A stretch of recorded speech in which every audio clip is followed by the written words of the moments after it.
Hi hello ನಮಸ್ಕಾರ. ಲಾ tips ಕಾರ್ಯಕ್ರಮಕ್ಕೆ ಸ್ವಾಗತ. ನಾನು ರಕ್ಷಿತಾ ಸಿಂಗ್. ಇವತ್ತಿನ ಸಂಚಿಕೆಯಲ್ಲಿ ನಾವು ಪೊಲೀಸ್ ಕಂಪ್ಲೇಂಟ್ ಅಂದರೆ ಏನು, ಪೊಲೀಸ್ ಕಂಪ್ಲೇಂಟ್ ಹೇಗೆ ಕೊಡೋದು ಅಂತ ತಿಳ್ಕೊಳ್ಳೋಣ.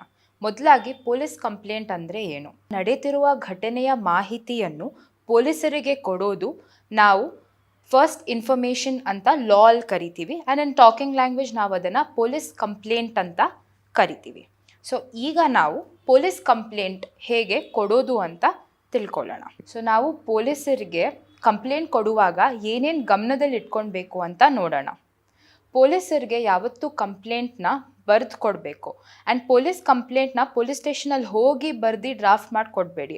ಕಂಪ್ಲೇಂಟ್ನ ಬರ್ದು ಡ್ರಾಫ್ಟ್ ಮಾಡಿ ಆಮೇಲೆ ಪೊಲೀಸ್ ಸ್ಟೇಷನ್ಗೆ ತಗೊಂಡೋಗಿ. ಯಾಕಂದರೆ ಪೊಲೀಸ್ ಸ್ಟೇಷನ್ಗೆ ಹೋದಾಗ ಏನಾಗುತ್ತೆ, ನಿಮಗೆ ಒಂದು ಐಡಿಯಾ, ಒಂದು ಫ್ಲೋ ಇರುತ್ತೆ. ಓಕೆ, ಕಂಪ್ಲೇಂಟ್ನ ನಾವು ಹೀಗೆ ಬರೀಬೇಕು, ಮಾಹಿತಿಯ ಬಗ್ಗೆ ಈ ಮಾಹಿತಿ ನಡೆದಿದೆ ಅಥವಾ ಈ ಘಟನೆ ನಡೆದಿದೆ ಅಂತ ನಿಮಗೆ ಒಂದು ಫ್ಲೋ ಇರುತ್ತೆ.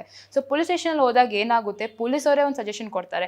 ಸರ್ ಇಲ್ಲ ಮೇಡಮ್ ಹಿಂಗೆ ಬರೀರಿ ಮೇಡಮ್, ಅಥವಾ ಹಿಂಗೆ ಬರೀರಿ. ಅವ್ರದ್ದೇನು ತಪ್ಪಿಲ್ಲ, ಅವ್ರದ್ದು ಈವನ್ ಅವ್ರ ಇಂಟೆನ್ಷನ್ ಇರೋದು ನಮ್ಮನ್ನ ಹೆಲ್ಪ್ ಮಾಡೋದು ಅಂತಾನೆ. ಬಟ್ ಅದು ನಮಗಿರೋ ಒಂದು ಫ್ಲೋ, ಅಲ್ಲಿ ಏನು ಘಟನೆ ಹೇಗೆ ನಡೆದಿದೆಯಲ್ಲ ಅದ್ರ ಕಂಪ್ಲೀಟ್ ಆಫ್ ಟ್ರ್ಯಾಕಲ್ಲಿ ಹೊಟ್ಟೋಗ್ಬಿಡುತ್ತೆ. ಸೊ ಈ ಒಂದು ಸಜೆಷನ್ ಏನಂದರೆ, ಕಂಪ್ಲೇಂಟ್ನ ಯಾವತ್ತೂ ಅಷ್ಟೇ ಡ್ರಾಫ್ಟ್ ಮಾಡಿ ಆಮೇಲೆ ಪೊಲೀಸ್ ಸ್ಟೇಷನ್ಗೆ ತಗೊಂಡೋಗಿ. ಆ್ಯಂಡ್ ಇನ್ನೊಂದು, ಕಂಪ್ಲೇಂಟ್ನ ನಾವು ಡ್ರಾಫ್ಟ್ ಮಾಡಿದಾಗ ಒಂದು ಲಾಯರ್ ಸಜೆಷನ್ನ ಯಾವತ್ತೂ ತಗೊಳ್ಳಿ. ನಾನು ಯಾಕೆ ಲಾಯರ್ ಸಜೆಷನ್ ಬೇಕು ಅಥವಾ ಕಂಪ್ಲೇಂಟ್ನ ನೀಟಾಗಿ ಡ್ರಾಫ್ಟ್ ಮಾಡಿ ಕೊಡಬೇಕು ಅಂತ ಹೇಳ್ತಾ ಇದ್ದೀನಿ ಅಂದರೆ, ಕಂಪ್ಲೇಂಟ್ ಬಂದು ಒಂದು ಫಸ್ಟ್ ಡಾಕ್ಯುಮೆಂಟ್. ಇವಾಗ ಕ್ರಿಮಿನಲ್ ಇನ್ವೆಸ್ಟಿಗೇಷನ್ ಸ್ಟಾರ್ಟ್ ಮಾಡಬೇಕು ಅಂದರೂ ನಾವು ಕಂಪ್ಲೇಂಟ್ ಕೊಟ್ಟರೆ ಪೊಲೀಸರಿಗೆ ಅವ್ರು ಇನ್ವೆಸ್ಟಿಗೇಷನ್ ಮಾಡ್ತಾರೆ. ಅಥವಾ ಕ್ರಿಮಿನಲ್ ಟ್ರಯಲ್ ಅಥವಾ ಮ್ಯಾಜಿಸ್ಟ್ರೇಟ್ ಏನಾದರೂ ಇನ್ವೆಸ್ಟಿಗೇಷನ್ ಮಾಡಬೇಕು, ಎನ್ಕ್ವೈರಿ ಮಾಡಬೇಕು ಅಂದರೂ ಕೂಡ ಕಂಪ್ಲೇಂಟ್ ಬೇಸಿಸ್ ಮೇಲೇ ಮಾಡ್ತಾರೆ. So complaint is a very important document. ಅದಕ್ಕೆ ನಾವು ಕಂಪ್ಲೇಂಟ್ನ ಯಾವತ್ತೂ ತುಂಬ ಸ್ಪಷ್ಟವಾಗಿ ಬರೀಬೇಕು. ಪೊಲೀಸರಿಗೆ ಓದಿದ ತಕ್ಷಣವೇ ಗೊತ್ತಾಗಬೇಕು, ಆಯಿತು ಈ ಘಟನೆ ನಡೆದಿದೆ, ಈ ಘಟನೆಗೆ ಈ ಸೆಕ್ಷನ್ಸ್ ಅಟ್ರಾಕ್ಟ್ ಆಗುತ್ತೆ, ಇದಕ್ಕೆ ನಾವು FIR ಮಾಡ್ಕೊಳ್ಬೇಕು ಅಥವಾ NCR ಮಾಡ್ಕೊಳ್ಬೇಕು ಅಂತ ಅವ್ರಿಗೊಂದು ಐಡಿಯಾ ಬರುತ್ತೆ.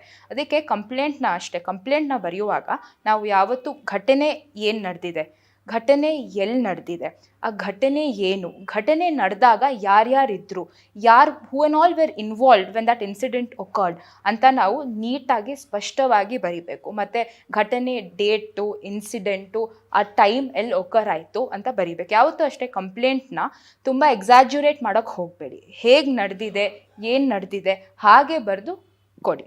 ಕಂಪ್ಲೇಂಟ್ನ ಕೊಟ್ಟಾದಮೇಲೆ ಅಕ್ನಾಲೇಜ್ಮೆಂಟ್ನ ತಗೊಳ್ಳೋದು ಮಾತ್ರ ಮರಿಬೇಡಿ. ಅಕ್ನಾಲೇಜ್ಮೆಂಟ್ ಏನಂದರೆ, ನೀವು ಬರೆದು ಕೊಟ್ಟಿದ್ದೀರಾ, ಕಂಪ್ಲೇಂಟ್ ಕೊಟ್ಟಿದ್ದೀರಾ ಅಂತ ಒಂದು ದಾಖಲೆನ ನಾವು ಅಕ್ನಾಲೇಜ್ಮೆಂಟ್ ಅಂತ ಕರಿತೀವಿ. ಇದಾಗಿತ್ತು ಇವತ್ತಿನ ಲಾ ಟಿಪ್ಸ್. ನಾಳೆ ಮತ್ತೆ ಸಿಗೋಣ. ನಮಸ್ಕಾರ.